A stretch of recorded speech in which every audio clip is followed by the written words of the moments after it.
Ano ang Eid ul-Adha? Ang Eid ul-Adha ay isa sa dalawang pangunahing kapistahan sa Islam at ito ay ipinagdiriwang sa ika-12 buwan ng kalendaryong Islamiko, ang Dhul Hijjah.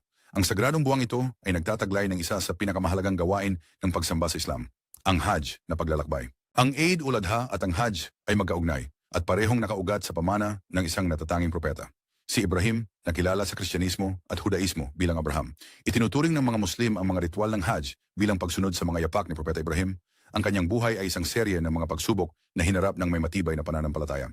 Ang Eid ul-Adha ay nag-aalaala sa isa sa pinakamalalim na sandali sa kanyang buhay, nang inutusan siya ng Diyos na isakripisyo ang kanyang anak na si Ismael.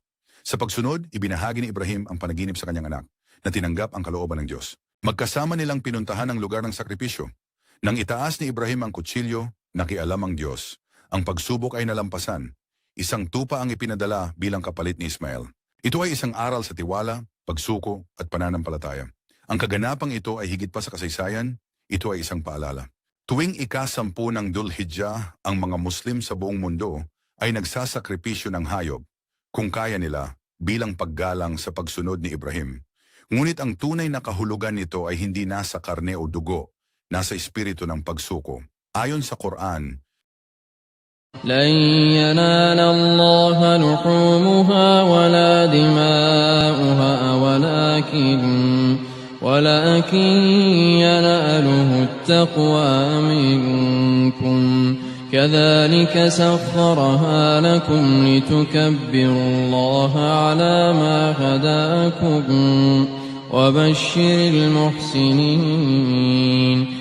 ang sakripisyo ay sumisimbolo ng pagpapakita ng ating pag-aalay ng mga bagay na minamahal natin para sa kapakanan ng Diyos.